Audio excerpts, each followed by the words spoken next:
based dun sa aming bilang, siguro pang-4, pang-5 beses na nagsubok silang patalsikin. So, ongoing, this is an ongoing ouster plot. So, mga pang-4, pang-5 na tayo.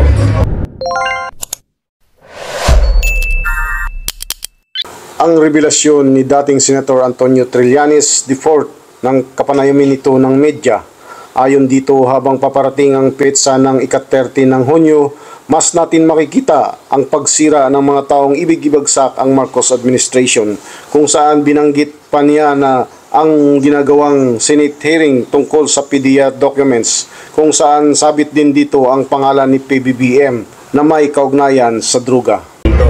Ngayon, itong June 30 kasi, things will drastically change. Yung communication plan nitong ouster plot laban kay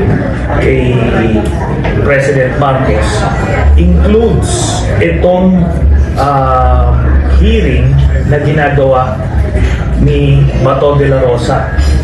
Part ito, pati yung mga maisog rally, lahat ito ay para i-agitate yung taong bayan, and hopefully makakuha sila ng mga active members ng AFP. Then who is behind all of this? Si Duterte.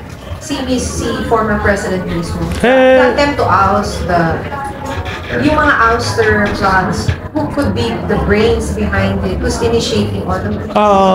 Based on sa information namin, is the Duterte camp. No? Sino sa Duterte camp? Ano na yan? Kumbaga, it goes without saying. Hindi naman gagalaw itong mga to pag walang imprimatur ni Duterte. Ang pakay sa ouster plot ay para patalsikin ang presidente. Therefore, sino ang papalit? Yung vice president na anak niya. Yun po yun. Based on sa informasyon natin, may mga na-identify na active senior PNP officials na involved dito, pero wala pang nare-recruit na active AFP. Ganito po, no? Pag sinabi nating ouster plot, all options on the table yan sila. Whether it's coup d'etat, rebellion, impeachment, people power, withdrawal of support, kung ano man. Gano'n na lang po siguro in general terms. At dahil binanggit nga ni dating Senator Trillanes ang Senate investigation na pinangungunahan ni Senator Bato de la Rosa na siyang committee chairman ng Public Order and Dangerous Drugs, agad din itong nagsalita kung ano ang motibo ng pagdinig na ito. At ayon sa kanya, walang nagtutulak o papagamit ito base sa sinabi ni Trillanes. Sila dinay talagang nakakahiya po yung statement na yan na inutusan ako. Never ako magpapagamit kahit kanino man. Sabihin mo kasi Senator Trillanes, kung siya pwede madiktahan ng mga kung sino mang gusto mag-utos sa kanya, yung mga yelo o sino mga partido niya na magagamit sa kanya, kung nagpagamit siya, never ako. Never. Sabihan mo, Senator Trillanes, kung ikaw isang senador na nagpapagamit sa iyong political party, sa iyong partido, para manira ng mga kalaban ninyo sa politika. Wag ako. I can never be used. I swear to God, nobody dictated me.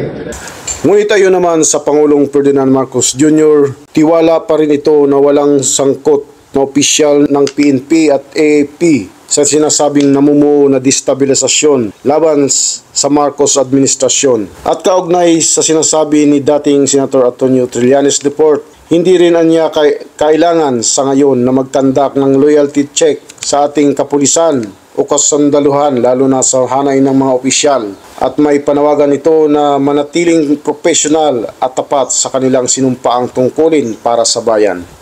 I don't see, wala kaming report na in the ranks. Yung mga retired, merong mga gumagalaw na sumasama sa mga distab na ginagawa. Pero sa ating mga kapulisan, at siyempre lalo na sa officer corps, wala naman tayo nakikitang ganun na namumulitika ang mga pulis. Ang ano ko naman, kahit hindi mo ako binoto, okay lang sa akin. Basta't maging professional ka, gawin mo yung trabaho mo ng tama. Yun lang naman ang hinihiling ko sa lahat ng pulis, sa lahat ng armed forces.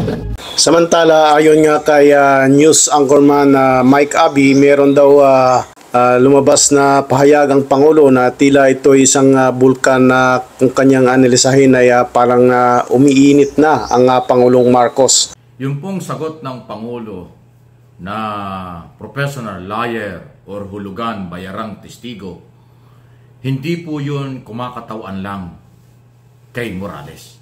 O hindi si Morales lang ang sinasabihan ng Pangulo niyan. Sa akin pong analysis at opinion sa statement niya ng Pangulo na nagpakita na ng galit o sumagot na ang ating Pangulo, bahagi na yan ng naiipon, nabubuo na galit na ng Pangulo. Ibig sabihin, dahan-dahan na po na nagsasalita ang Pangulo sa sobrang paninira sa kanya ng mga taong nasa likod ng personal na pag-atake sa kanya at sa kanyang pamilya at bilang Pangulo ng bansa. Dinidescribe ko ang ating Pangulo na parang bulkan na dahan-dahang nag-iinit na, dahan-dahang nagagalit na. Ang bulkan ganun po eh. Sa una, alert level 1, 2, 3. Tapos merong usok na lumalabas, dahan-dahan hanggang sa apoy ang lumabas. Doon ko na dinidescribe ang ating Pangulo. Kasi doon po sa mga bidyong ipinakita ko sa inyo, sa aking mga channel, MA Pinoy TV at yung Mike Abi Opinions. Nakita niyo yung mukha ng ating Pangulo doon, galit na. Medyo namumula siya, may galit na ng pagde-deliver at tinukoy niya na isang professional liar, professional na sinungaling, nagsisinungaling ang testigo ni Senador De La Rosa sa kanyang komite at bayaran, hulugan na testigo. So hindi lang po si Morales ang nakikita ko na pinatatamaan at sinasabihan ng Pangulo. Ang tingin ko po dyan, damay na ang mga nasa likod nito. Financer, producer, director, or gumawa ng script ng hearing sa Senado. Yan na po yan. Pangkalahatan na yan. Kumbaga sa State of the Nation Address o SONA ng Pangulo, every year, every July ng taon. Ang SONA kasi hindi detalyado eh. Pax lang yan eh. Pag sinabing kampanya sa insurgency, ang utos niya, ituloy, labanan. So yun na yun. Gagalaw ang lahat ng nasa gobyerno na related sa trabaho niya. Pag sinabing tungkol sa ekonomiya, palakasin, gagalaw ang lahat ng economic manager. Pag sinabing pagandahin ang kalusugan ng mga Pilipino, hindi lang Department of Health ang gagalaw dyan. Lahat ng may kaugnayan at related kung paano pagandahin ang kalusugan, gagalaw. Yun ang aking sinasabi, comparison dun sa statement ng Pangulong bayarang testigo, hulugan, at professional na liar. So kung sino ang nanggamit dyan, sino ang financer niyan, sino ang nasa likod niyan, dapat alam na ninyo. Dapat alam nyo, kayo ang tinutukoy ng Pangulo. Kayo ang tinamaan dyan. Ngayon, kung iisipin nyo, si Morales lang ang tinira ng Pangulo. Morales lang yan. Napakapurol nyo. Napakapurol nyo. Napakababaw nyo. Napakahina nyo kung ganyan ang inyong katwiran. Ako sa aking opinion at analysis, malalim na yan. Kaya nga itinuturi kong bulkan. Nagsimula ng magalit ang bulkan. Nagsisimula ng magalit ang Pangulo. Sige, galitin pa ninyo. Ako, pabor ako na magalit ang Pangulo para lalong tumapang ang mga statement, paninindigan, at yan ay gustong-gusto ng mga Marcos followers at supporters. Ako bilang Pilipino, okay? gusto ko magalit ang Pangulo kasi nasa kanya ang lahat ng authority. Nasa kanya ang lahat ng kapangyarihan sa ilalim ng presidential system of government. Sa ilalim ng 1987 Constitution. Nasa kanya ang lahat ng control na dapat niyang kontrolin at gawin sa ilalim ng legal na pamamaraan.